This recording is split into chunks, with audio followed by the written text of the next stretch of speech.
Fala pessoal, continuando aí nosso estudo de genética, vou continuar aqui falando um pouquinho sobre algumas características que vai nos ajudar na primeira e segunda lei. Então hoje eu trouxe 3 temas para a gente abordar. O primeiro aqui, a relação de genótipo e fenótipo, beleza? Há uma confusão muito grande entre os alunos desses dois conceitos. Então eu coloquei aqui para tirarmos todas as dúvidas, né, e exemplificar elas, genótipo refere-se à constituição genética do organismo. Então, quando a questão pede uma proporção genotípica ou qual o genótipo de um indivíduo, ele quer saber se o indivíduo ele é azão, azim, quando refere-se a uma característica só. Lá na segunda lei a gente vai estudar 2 características ao mesmo tempo, então ele quer saber se o indivíduo possui quais genes referente à característica estudada. Então, a constituição genética, quando eu falo de genótipo, eu estou falando de DNA, estou falando de genes, beleza? Já o fenótipo é uma característica apresentada pelo organismo, seja ela morfológica, seja ela fisiológica, ou seja, pode ser apresentada visualmente essa característica, ou no funcionamento do organismo, ou comportamental. Refere-se a uma característica que está sendo expressa pela ação do gene, ou seja, o gene armazena uma informação e essa informação é expressa numa proteína, e essa proteína é o fenótipo, ok? Então, quando a gente fala da altura de uma pessoa, de uma planta, a cor da pele, dos olhos, tipo de cabelo, né? Quando falamos da cor da ervilha lá no experimento de Mendel, a gente está falando de fenótipo, tá? Então, genótipo, genética, fenótipo, a característica que é apresentada. Só que o fenótipo, ele tem uma relação bem interessante com o genótipo. Então, a gente usa muito essa formulazinha, O fenótipo, representado por F aqui, ele obviamente vai ser representado por tudo que está no DNA, ou seja, no genótipo.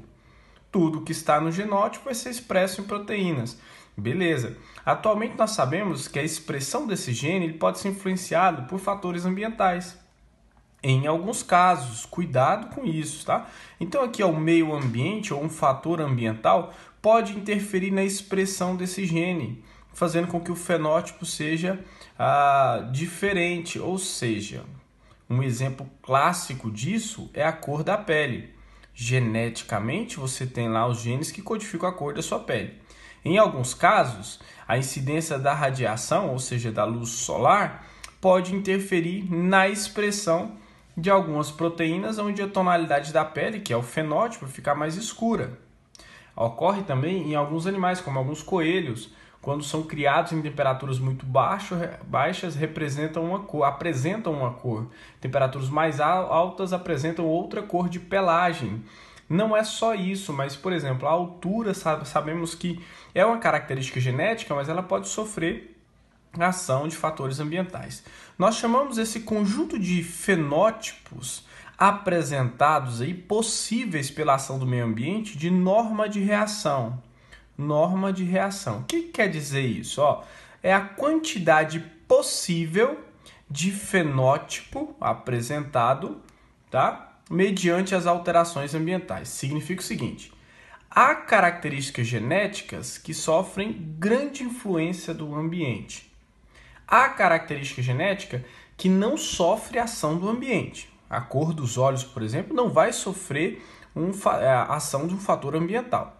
Mas esse conjunto todo de características, por exemplo, a cor da pele, as várias tonalidades que podem apresentar pela incidência do sol, nós vamos chamar isso de norma de reação. Então, um conjunto de características fenotípicas apresentadas pela ação do meio ambiente. Então, fique ligado isso aqui. Fenótipo é igual a genótipo mais meio ambiente. Em alguns casos funciona, em outros não. O genótipo já é o fenótipo, ok? Segunda observação que eu venho trazer para vocês, com relação ao heredograma ou genealogia. Isso aqui é mais simples, é mais para você entender uma questão, mas é a fórmula que a gente representa por símbolos, né, um histórico familiar. Ou seja, quadradinho, sexo masculino, bolinha, sexo feminino, tá? Losango, quando o sexo é desconhecido, não identificado, a questão não te falou qual é o sexo desse indivíduo, tá? Quando a gente liga quadradinho ligado à bolinha, representa um casamento, um cruzamento. Quando o quadradinho está com 2 risquinhos grudados à bolinha, a gente fala que é um casamento consanguíneo, ou casamento entre primos, né? E a filiação a gente representa assim, tá? Essa aqui são os principais símbolos que você vai encontrar nas questões. Ah, professor, não pode ter um símbolo diferente? Pode, mas geralmente vem a legenda te explicando. Esses são os mais usuais. Quando, por exemplo, eu quero representar aqui, por exemplo, esse casal teve 3 filhos. Nessa ordem, o primeiro, o segundo e o terceiro filho. Quando eu quero falar que esse terceiro filho é afetado por uma característica diferente dos outros, a gente costuma pintar ele assim, ó. Então você vai ver constantemente esse tipo de demonstração aqui, ó, por símbolos, beleza? Fácil de entender, mas para te ajudar. O terceiro tópico que a gente vai ver hoje, que eu trouxe aqui para vocês, são os tipos de dominância. Por exemplo, estudamos lá na primeira lei de Mendel o que eu chamo de dominância completa, ou seja, quando um gene representado pela letra maiúscula, ele possui a característica dele expressa, independente do seu alelo. Quer dizer o seguinte, se eu tenho um indivíduo azão, ó, ele expressa uma característica. Por exemplo, vou dar um exemplo aqui das ervilhas, aonde a ervilha, ó, ervilhas, lá no caso de Mendel, né? Aonde a ervilha é da cor amarela, ela é dominante, quer dizer que ela é representada pelo gene azão. E a cor verde, ela é recessiva, representada pelo gene azim. Então quer dizer que na primeira lei fala que eu preciso de 2 fatores, né, para expressar uma característica. Se os 2 fatores são iguais, por exemplo, azão e azão, cor amarela, ela vai apresentar o fenótipo amarelo. Quando eu tenho aqui, ó, azinho, aí sim eu tenho a expressão da cor verde, beleza? Agora, quando eu tenho azão, azinho, ou seja, eu tenho uma informação gene que codifica a cor amarela e verde, a cor desse gene vai prevalecer. Então, eu falo que ele é dominante sobre esse outro gene, quer dizer que somente a característica dele vai ser apresentada, a amarela. Sendo assim, eu falo o seguinte, ó, que os organismos que têm genes alelos diferentes, eu vou até puxar aqui embaixo, ó, um pouquinho mais aqui embaixo, a gente vai usar 2 termos, ó.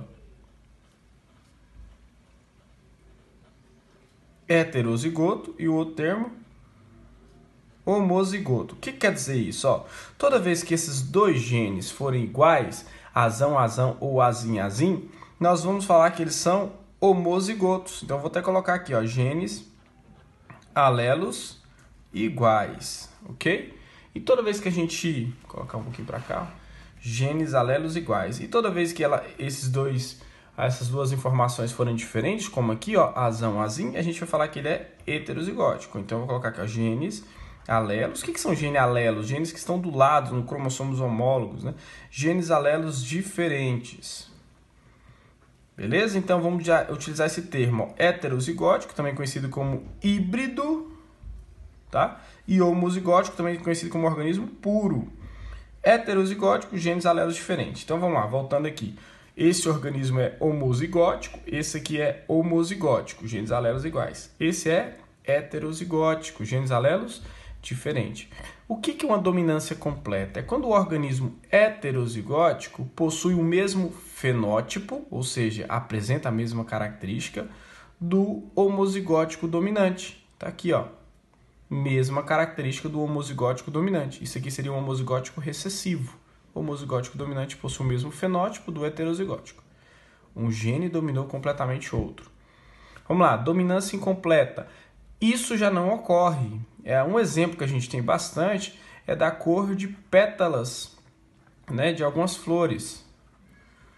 É um exemplo, tá? Onde eu tenho aqui, ó, a característica de cor vermelha representada pelo gene Vzão. Característica de flores brancas, ó, gene Bzão. Ok? Então eu tenho assim, ó, Vzão, homozigótico, eu tenho as plantas de pétalas vermelhas. Agora eu tenho Bzão, pétalas brancas.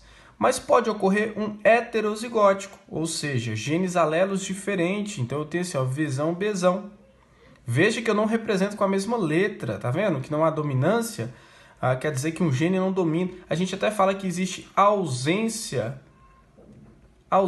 de dominância. Quando ocorre isso aqui, ó, Vzão, Bzão, aparece uma característica intermediária, por exemplo, a cor rosa. Tá? Então, lembre-se que dominância incompleta, característica intermediária. intermediária. Característica intermediária.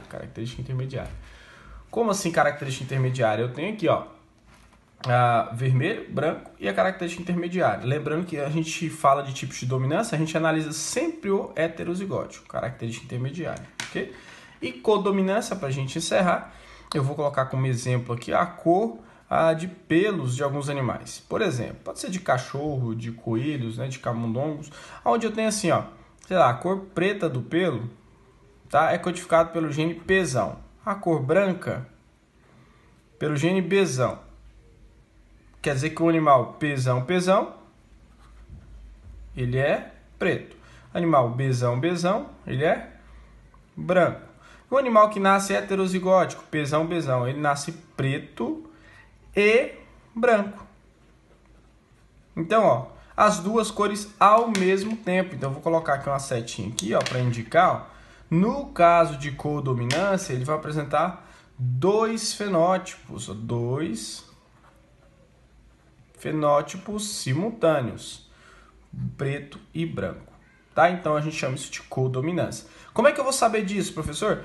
Muito simples, você analisa a questão. Se a questão está falando de uma característica intermediária, então você sabe que é uma incompleta, que apresenta duas características ao mesmo tempo, codominância. Ou se não fala disso, ou então a questão fala que há uma dominância ou recessividade, um dominante e outro recessivo, aí está falando de dominância completa, ok? Mais dois termos para vocês gravarem, ó, heterozigótico ou híbrido, homozigótico ou puro, refere-se aos genes alelo. Beleza? Até mais, pessoal!